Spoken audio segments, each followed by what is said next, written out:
임마누엘의 하나님, 임마누엘의 뜻이 무엇일까요? 하나님께서 우리와 함께 계신다. 임마누엘이 어디에 등장합니까? 우리 성도분들이 가장 많이 알고 우리들에게 익숙한 건 마태복음 1장이죠. 마태복음 1장에서 예수 그리스도께서 이 땅에 오실 때 임마누엘 하나님, 하나님 우리와 함께 계신다. 그런 메시지가 있습니다. 그런데 하나님께서 우리와 함께 계신다는 이 임마누엘의 메시지, 정확한 내용의 뜻이 어떻게 될까요?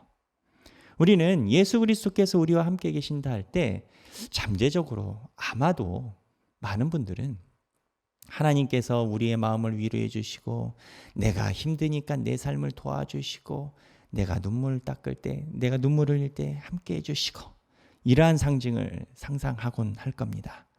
이게 그렇게 틀렸다라고 말할 수는 없습니다. 하나님께서 예수님을 통하여 우리에게 주시는 위로가 있기 때문입니다. 그런데 정확한 뜻은 또 아닙니다.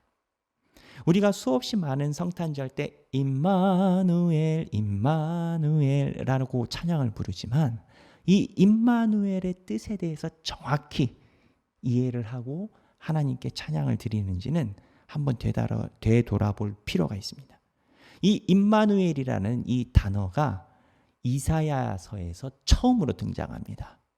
오늘 제가 여러분들과 함께 살펴보려고 하는 것은 이 임마누엘이라는 하나님의 징조, 상징이 처음에 선포될 때 그리고 미래적으로 하나님께서 원하시는 그 뜻이 무엇인가, 정확한 뜻이 무엇인가 여러분들과 함께 묵상해 보고자 합니다. 임마누엘의 뜻에 대해서 정확히 묵상하면 하나님께서 주시는 깊은 메시지를 우리가 이해할 수 있습니다. 임마누엘이 처음으로 등장하는 성경의 본문이 이사야 7장입니다. 오늘 여러분들과 함께 읽었던 이사야서 본문인데요. 이사야 7장에 임마누엘이라는 본문이 나타나는데 이 본문이 나타났을 때 이 본문의 뜻을 이해를 하려면 7장에 기록되어 있는 전반적인 역사의 상황을 이해를 해야 됩니다. 이 7장의 상황을 이해를 하고자 성경을 보면 7장 1절부터 큰 사고가 납니다. 어떠한 사고냐? 남유다의 침범자 군인들이 침범해 옵니다. 그런데 남유다의 침범해 오는 이 군인이 북쪽에 있는 북이스라엘하고 그리고 북이스라엘보다 조금 더 위에 있는 아람 왕하고 연합군으로 침범해 옵니다. 성경 보겠습니다. 7장 1절입니다. 우시아의 손자요 요담의 아들인 유다의 아하스 왕 때에 아람의 르신 왕과 르말리아의 아들 이스라엘의 베가 왕이 올라와서 예루살렘을 쳤으나 능히 이기지 못하니라. 아람의 르신 왕, 이 아람은요 지리적으로 북이스라엘보다 위쪽에 있는 나라입니다. 아람이라는 단어와 다메섹이라는 단어가 똑같은 용어입니다. 아람 나라의 수도가 다메섹이고요. 북이스라엘은 에브라임이란 단어와 북이스라엘이 똑같은 단어입니다. 왜? 북이스라엘이 에브라임 지파를 중심으로 북쪽 왕조로 만들었습니다. 여하튼 유다보다 북쪽에 있는 북이스라엘, 그거보다 조금 더 북쪽에 있는 아람이 7장 1절에 남유다를 침범해 옵니다. 공격해 옵니다. 그런데 이들이 침범해서 온 이유가 있습니다. 7장 2절입니다. 어떤 사람이 다윗의 집에 알려 이르되, 다윗의 집은 남유다를 이야기를 합니다. 남유다가 다윗과 솔로몬의 그 흐름과 족보를 이어왔기 때문에 다윗의 집 하면은 남유다를 이야기를 합니다. 어떤 사람이 다윗의 집에 알려 이르되 아람이 에브라임과 동맹하였다 하였으므로, 아람이 어디입니까? 아까 말씀드렸던 북쪽, 북이스라엘의 북쪽, 지금 북이스라엘의 왕과 아람 왕이 동맹해서 남쪽 유다인 아하스 왕을 쳐들어온 겁니다. 그런데 이렇게 동맹해서 쳐들어오니까 왕이 남유다에 있는 아하스 왕 마음이 어땠냐면 2절입니다. 왕의 마음과 그의 백성의 마음이 숲이 바람의 흔들림같이 흔들렸더라. 당연하죠. 두 나라가 연합해서 남유다를 침범해 오니까 백성들과 왕의 마음이 굉장히 불편해서 바람에 흔들리는 것처럼 어려워졌다라는 겁니다. 지금 제가 여러분들과 이 성경을 살펴보는 이유는 임마누엘이라는 하나님의 메시지가 어떠한 배경에서 나왔는지 살펴보고 있습니다. 그래서 7장 2절에 지금 북이스라엘과 아람이 쳐들어와서 남유다의 왕과 그 백성들이 마음이 굉장히 힘들어지고 있다라는 겁니다.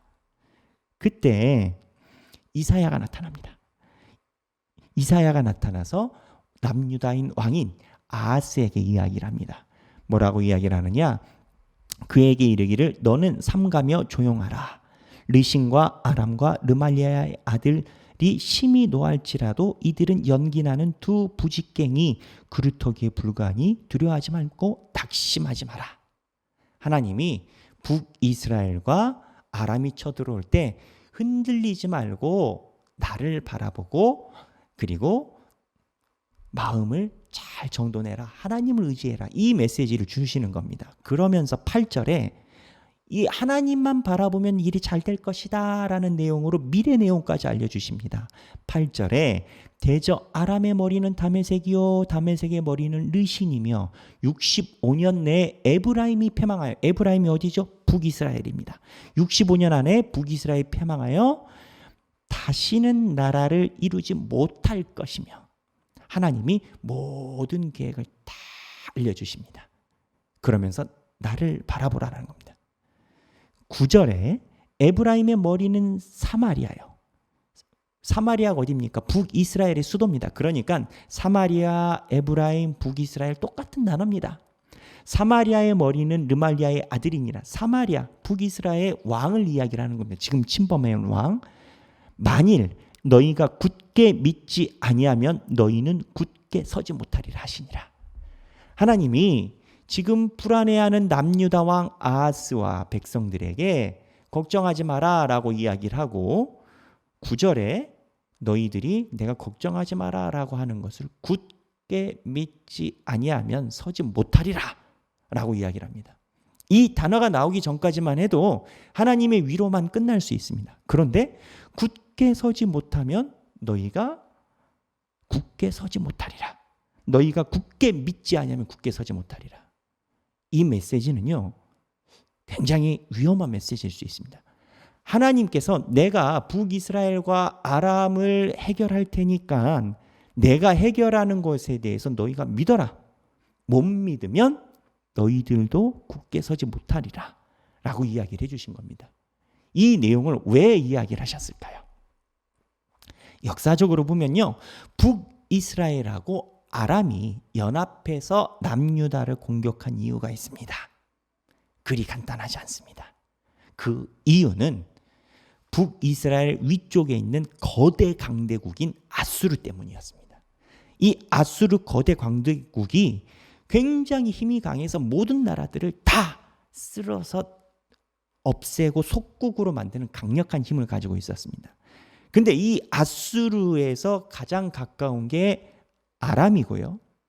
위에 있으니까 북쪽에 있는 아람이고 그 밑에 있는 북이스라엘이 아수르의 제1영향권입니다. 그래서 이 아람과 북이스라엘이 아수르를 견제하고 싶어서 주변에 있는 밑에 있는 나라들과 동맹을 결성합니다. 야, 아수르가 너무 강해서 무너져 내려오는데 이게 우리들만의 문제냐? 아수르가 넘어와서 우리가 무너지면 너희들도 다 문제야. 우리들만의 문제는 아니야. 동맹하자. 그래서 주변에 있는 나라들이 싹 동맹을 합니다. 거의 동맹을 안 한 나라가 없습니다. 근데 딱 한 나라만 동맹을 합니다. 거기가 어디냐? 바로 남유다 아하스입니다. 남유다 아하스는 왜 동맹을 안 했을까요? 남유다 아하스는요, 아버지 때부터 이 북쪽에 있는 아수르와 관계가 있었습니다. 왜 관계가 있었을까요? 이게 샌드위치 같은 구조인 겁니다. 국제정치로 보면 미국 입장에서는 우리나라와 가까이 지내서 중국을 압박을 하려는 그런 속내를 가지고 있습니다. 우리나라를 가까이 해서 중국을 압박하려는 속내. 그리고 이러한 내용으로 살펴보면 남유다는요, 오히려 북쪽에 있는 아수르랑 가까이 지내야 가운데 껴있는 북이스라엘이랑 아람을 견제할 수가 있습니다. 구조가 이렇게 되는 겁니다. 맨 위에 아수르, 그 밑에 아람, 그 밑에 북이스라엘, 그 밑에 유다. 그러니까 남유다 입장에서는 오히려 북이스라엘하고 아람이 근접 지역에서 신경 많이 쓰이는 나라지 멀리 있는 아수르는 자기의 우방이겠거니 생각을 한 겁니다. 그래서 이 아하스는 북이스라엘과 아람 왕이 야, 다 연합해. 우리 다 연합해서 아수르 물리치자 했는데 두 가지 사항. 첫 번째는 오랫동안 가까이 지냈던 강대국이고 두 번째는 우리는 계산이 그게 다른데 해가지고 아수르와 가까이 지냈습니다. 그래서 동맹을 안 들어갔습니다. 동맹을 안 들어가니까 북이스라엘 왕과 아람 왕이 괘씸하지 않습니까? 아니 다른 나라들 다 연합해서 우리가 남이냐 같이 해서 북쪽에 있는 아수르의 힘을 견제하자는데 남유다만 안 들어와? 그래서 남유다를 침범해 온 겁니다. 북이스라엘과 아람이 침범해 올 때 그들의 군대가 굉장히 힘이 강했습니다. 역대기의 기록에 의하면요. 열왕기와 역대기 기록에 의하면 한 번에 와서 20만 가까이 되는 포로를 잡아갔습니다.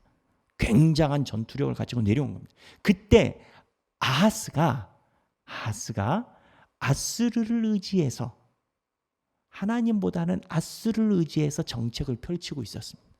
단순히 정책이 아니라 아수르에게 돈을 보내서 아수르 우리 좀 도와줘 이러고 있었습니다. 역사적으로는 어땠을까요? 아수르가 실제적으로 내려와서 아람하고 북이스라엘을 물리쳐버립니다. 근데 나중에는 이 아수르가 남유다에 큰 위협을 가하고 남유다에 조공을 요구하는 나라가 됩니다.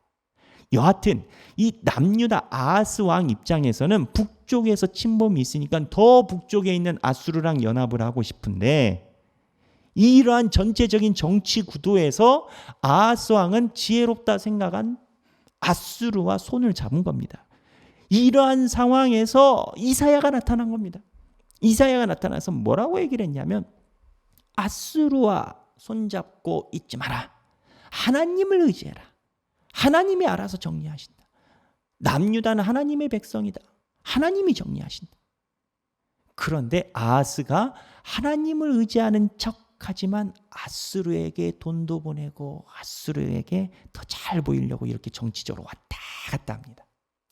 그래서 하나님께서 이사야를 보내서 야, 네가 걱정하는 북이스라엘 65년 이내에 망할 거야. 근데 이 말을 너희가 믿지 않으면 너희도 굳건히 서지 못할 것이다 라고 이야기를 해요. 그러면서 이사야가 아하스에게 하나님의 말이 사실이다. 하나님을 의지해라. 그러면 네가 어떻게 해야 하나님을 믿겠느냐? 그래, 하나님께 징조를 한번 구해봐라 라고 이야기하는 게 그 다음 절부터입니다. 10절에 여호와께서 또 아하스에게 말씀하여 이르시되 너는 내 하나님 여호와께 한 가지 징조를 구하되 깊은 데에서든지 높은 데에서든지 구하라 하시니 뭐든 다 구하라는 겁니다. 하나님께. 그러면 하나님께서 확실한 징조를 너희에게 보여주시고 너희는 하나님만 바라보라. 이 이야기를 이사야가 하고 있는 겁니다. 그런데 아하스 왕, 남유다에 있는 아하스 왕이 이야기를 할 때 짐짓 하나님을 잘 믿는 것처럼 합니다. 아하스가 이르되 12절입니다. 나는 구하지 아니하겠나이다. 나는 여호와를 시험하지 아니하겠나이다 한지라. 이게 신명기에 있는 어떻게 보면 왕들의 그런 예법 중에 하나입니다. 근데 문제는 뭐냐면 하나님이 구하라고 했지 않습니까? 안 구한대요. 왜 안 구할까요? 겉으로는 하나님을 잘 믿는 것 같이 이야기를 하지만 사실은 아하스 입장에서는요. 하나님이 징조를 보여주면 더 곤란합니다. 하나님이 징조를 이 시간에 보여주시면 아하스는요. 아수르를 의지하던 것을 뒤로 돌리고 하나님만 바라봐야 돼요. 근데 이게 말이 좋아서 그렇지 아무것도 할 수 있는 게 없다라고 느끼는 거예요. 아수르는 군대라도 있고 할 수 있는 게 있지. 근데 하나님만 바라보라는 것이 무기력해지고 내 손에 있는 힘을 다 놓는 것 같은 거예요. 오히려 하나님이 징조를 보여주시면 아수르 입장에선 아하스 입장에선 더 곤란한 상황인 거예요. 이미 아수르랑 뒤에서 마쿠에서 돈을 주고받고 이러고 있는데 하나님이 아수르 의지하지 말고 나만 봐라 해서 징조가 왕조에 딱 나타나면 그러면 고관들과 백성들의 의견이 나눌 거 아닙니까? 의견이 나눠질 거 아닙니까? 이사야 말대로 하나님 섬기자 하는 사람이 조금이라도 생길 거 아니에요. 그러면은 아수르에게 돈 보내고 잘 지내는 게 쉽겠습니까? 어렵죠. 그러니까 오히려 하나님의 징조를 아하스가 거부합니다. 근데 이 거부하는 방식이 아주 냄새나는 방식인 거예요. 마치 신앙이 있는 것처럼 자기의 꿍꿍이는 다 있고 속내는 다 있으면서 마치 괜찮은 것처럼 나는 하나님의 징조를 구하지 않습니다. 이런 거예요. 얼마나 속이 타겠습니까? 그때 13절에 이사야가 다 이르되 다윗의 집이여 원하건대 들을지어다. 내 말 들으라는 겁니다. 징조를 구하라는 겁니다. 너희가 사람을 괴롭히고서 그것을 작은 일로 여겨 또 나의 하나님을 괴롭히려 하느냐. 사람을 괴롭힌다는 건 잘못된 정책으로 이렇게 사람을 어렵게 만들어 놓고 하나님이 주시는 정책을 네가 거부를 하느냐. 실제적인 정책인 겁니다. 그러면서 나온 말이 우리가 이제껏 이야기한 임마누엘의 하나님입니다. 무슨 내용이냐? 하나님이 내가 너와 함께 한다는 징조로 보여준다는데 아하스가 거부를 해요. 거부를 안 하니까 하나님이 이사야 통해서 그냥 하나님이 보여주세요. 그게 임마누엘인데 14절에 그러므로 주께서 친히 징조를 너희에게 주실 것이라. 보라, 처녀가 잉태하여 아들을 낳을 것이요 그의 이름을 임마누엘이라 하리라. 그의 이름을 임마누엘이라 하리라. 무슨 내용입니까? 하나님이 아하스가 하나님이 도와주고 하나님 나만 보고 함께 하는데 나만 의지하라고 했는데 오히려 하나님만 의지하는 걸 거부해. 사람을 의지하고. 그러니까 하나님이 요구하지도 않았는데 하나님이 자기 징조를 보여주시고 나만 의지해라 라고 보여주신 게 임마누엘의 하나님 우리와 함께 계신다. 이 내용이라는 겁니다. 근데 이 메시지에 얼마나 하나님이 답답하셨으면 처녀가 잉태하여 아들을 낳는다는 거예요. 여러분, 이 처녀 상징이 무엇을 의미하는지 아십니까? 호세아에서 보면 바람난 아내의 비유가 이스라엘입니다.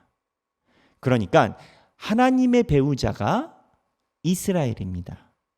그런데 원래 아들을 낳으려면 아빠와 엄마가 사랑을 해서 아들을 낳든지 자녀를 낳는 게 둘이 결합해서 하나가 돼야 되지 않습니까? 그동안엔 하나님과 이스라엘이 함께해서 세상에 일을 했습니다. 그런데 이제는 아하스가 하나님을 머리에 두지도 않고 이중인격으로 하나님을 잘 믿는 것처럼 하지만 자기가 할 꿍꿍이는 다 하고 있고, 그러니 배우자가 없어도 남편이 없어도 아내 혼자 아이를 낳게 하겠다는 겁니다.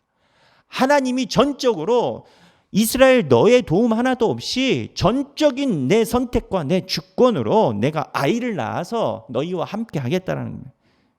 그게 임마누엘이라는 겁니다. 이게 예수님과 어떻게 연결이 될까요? 예수님이 오시던 그 당시에도 이와 비슷했습니다. 아하스가 아수르를 의지하듯이 예수님이 오시던 그 당시에 사람들도요, 바리새파, 사두개파, 에세네파, 열심당원, 자기들 소견에 옳은 대로 하나님을 믿고 있었습니다. 도저히 이거를 되돌릴 방법이 없이 리더가 없으니까 안 되는 겁니다. 그래서 하나님께서 너희들의 도움 없이 내가 처녀에서 아들을 잉태하는데 메시아 예수 그리스도를 보낸다는 겁니다. 왜?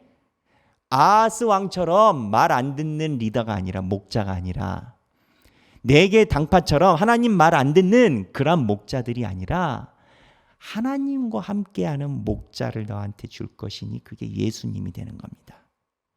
무슨 소리냐? 아하스 시대에도 임마누엘은 하나님이 정치적인 상황, 너희들 눈에 보이는 기득권, 너희들의 눈에 보이는 세력, 너희들의 눈에 보이는 이득, 세상의 눈을 끊고 하나님이 우리와 함께 하신다는 확신을 가지고 하나님과 함께 하라라는 메시지가 임마누엘입니다. 이렇게 보면 임마누엘의 메시지는요, 원래 원뜻은 개인적으로 하나님께서 나를 위로해 주시고 이러한 내용보다 더 큰 내용을 가지고 있습니다. 작게는 공동체요, 크게는 한 나라가 중요한 나라의 명운이 걸렸을 때 세상을 의지하지 않고 하나님만 의지하라는 하나님의 메시지고, 너희들이 의지하지 않아도 이게 희망인데요, 너희들이 나를 의지하지 않아도 내가 내 힘으로, 내 주권으로 너희와 함께 있어버리겠다라는 게 임마누엘의 하나님인 겁니다. 얼마나 은혜스럽습니까? 하나님이 하나님의 힘으로 문둥이처럼 썩어 죽어가는 우리의 공동체와 나라를 하나님의 주권으로 배우자 없이 내가 아이를 낳아서 임마누엘 너희와 함께하는 걸 보여주겠다는 거예요. 저는 이렇게 여기까지만 성경을 봐도 굉장한 마음의 평안과 위안이 옵니다. 하나님이 하나님의 주권으로 우리와 함께 계시고 우리를 살려주신다는 겁니다. 아하스는 어떻게 됐을까요? 너희가 굳게 믿지 않으면 서지 못하리라. 아하스는요, 이사야가 이렇게 이야기를 해도 하나님 말을 듣지 않고 아수르 의지해서 나중에 아수르에게 조공을 바치게 됩니다. 자기가 불러온 아수르에게 자기가 나중에 속국이 되어버립니다. 그러면 아하스는 왜 이렇게 하나님의 말을 의지하지 않았을까요? 그리고 거꾸로 하나님을 의지하는 게 무엇일까요? 아하스는요, 하나님을 의지하지 않았다라고 우리는 누차 이야기를 하고 있습니다. 아하스가 하나님을 의지하지 않은 건 딱 하나입니다. 힘 있는 사람과 권력 있는 사람들과 함께 손을 잡은 겁니다. 그 사람들이 원하는 대로 아수르 한 겁니다. 그렇다면 하나님을 의지하는 게 뭘까요? 사람들이요, 신앙인들이 많이 오해하고 있는 게 있습니다. 주만 바라봐라 하면은 마치 갤러리아의 좋은 그림 바라보듯이 하나님의 그림을 마치 멀리서 바라보듯이 이렇게 바라보는 게 하나님만 바라본다라고 생각을 합니다. 여러분, 우리나라에 그런 말이 있지 않습니까? 소는 누가 키우냐? 그림 보듯이 하나님 바라보고 있으면 소는 누가 키웁니까? 하나님의 배우자고 하나님께서 동역하는 사람이 우리인데 하나님만 바라본다는 뜻이 무엇일까요? 그리고 아하스는 왜 하나님을 바라보지 않았다라고 평가를 하나요? 하나님을 바라본다는 본질의 뜻은 이사야가 이미 호세아부터 쭉 이야기하고 있습니다. 하나님의 정의를 행하고 공의를 행하고 그리고 올바른 예배, 내가 주인 되는 예배가 아니라 하나님이 주인 된 예배 드리고 내 소욕을 드리는 예배가 아니라 하나님의 음성을 듣는 예배, 내가 듣기 좋은 예배, 내가 원하는 예배가 아니라 하나님이 나에게 원하시는 예배를 찾아가는 것, 그게 하나님을 의지하는 겁니다. 이사야가 줄기차게 이야기를 했습니다. 너희들은 교회 와서 마당만 받는다고. 이사야가 1장부터 줄기차게 얘기하지 않습니까? 신앙을 바르게 하고 공의를 세우고 하나님 앞에서 깨끗하게 살아가고. 하나님을 의지한다는 건요, 갤러리아에 있는 그림을 바라본다는 게 아니라 이사야가 지금 줄기차게 이야기한 하나님 앞에서 하나님의 뜻대로 공의를 세우고 예배를 드리는 것이 하나님을 의지하는 겁니다. 아하스는요, 하나님을 의지하지 않았어요. 하나님을 의지하지 않았다는 게 무엇을 이야기를 합니까? 성경 본문대로라면 힘 있는 아수르 믿음, 줄 탄 거예요? 어느 계파에 들어간 거예요? 누구 줄을 타고 누구의 라인이고 누구랑 있어야 여기서 잘 먹고 잘 살 것이고 줄 타는 생각만 가득한 거예요. 이사야가 하나님과 함께하라고 했어요. 하나님과 함께하는 건 뭐라고요? 그림 관상 보는 것이 아니라 이사야의 본문대로라면 공의를 세우고 내 소욕을 내려놓고 하나님이 나에게 말씀하시는 것이 무엇인지. 이사야가 이야기하는 게 내가 불편한 게 아니라 이사야가 나에게 이야기하는 음성이 나를 새롭게 하고 이사야가 이야기하는 지적이 나를 살리는 처방이 되고, 이렇게 하나님의 음성을 듣는 것이 하나님을 의지하는 거예요. 여러분, 이 이사야의 임마누엘이라는 메시지 안에는 우리가 세상을 어떻게 살아갈 것인지에 대한 중요한 핵심 원리가 들어있습니다. 우리는 하나님을 믿습니다. 아하스도 하나님 믿었어요. 하나님 앞에서 짐짓 신앙이 있는 것처럼 할 수 있습니다. 아하스도 그랬어요. 징조 구하지 않는데요. 근데 속으로는 뒤로는 아수르 의지하고 있었어요. 우리 교회 와서 하나님을 믿는다고 합니다. 내가 하나님을 잘 믿는다고 이야기를 해요. 양복 딱 입고 경건한 모습을 다 가져간다고 생각하지만 여러분이 하나님을 의지하는 건지 세상의 방법을 의지하고 살아가는 건지는 하나님도 아시고 여러분도 압니다. 임마누엘의 하나님, 하나님이 우리와 함께 계시고 하나님을 의지하고 살아야 됩니다. 하나님을 의지하고 살아가는 것, 하나님이 원하시는 대로 공의를 구하고 하나님이 원하시는 예배를 드리는 삶입니다. 오늘 예배 드리시는 모든 양님의 성도분들이 임마누엘의 하나님의 말씀을 따라서 하나님을 의지하고 하나님이 주시는 임마누엘, 하나님이 주시는 우리와 함께 계시는 그 기적을 경험하시는 모든 성도분들이 되시길 주님의 이름으로 축원합니다. 기도하겠습니다. 하나님 아버지, 임마누엘의 하나님 메시지를 주신 것처럼 우리가 아하스를 따라서 세상의 힘과 권세를 따라가는 삶이 되지 않게 하시고, 또한 이중신앙으로 마치 그런 것처럼 살아가는 신앙인이 되지 않게 하시고, 하나님께서 주시는 음성에 귀 기울여 하나님이 원하시는 삶을 살아가는 우리가 되게 하여 주옵소서. 임마누엘 하나님, 우리와 함께 계신다. 하나님께서 우리와 함께 계실 때 우리의 삶이 변하고 우리의 삶이 하나님 축복을 받고 또한 하나님께서 함께 해주신다는 평안 속에 거하는 우리 삶이 될 줄로 믿습니다. 하나님, 우리가 삶 중에 많은 어려움이 있습니다. 은행도 찾아가 봐야 되고 여기저기 손 벌려야 될 때도 많을 때가 있습니다. 그러나 그러한 어려움 삶의 처소에서도 하나님을 의지하고 하나님을 구하며 살아가는 우리가 되게 하여 주옵소서. 감사드리며 사랑이 많으신 예수님의 이름으로 기도합니다. 아멘.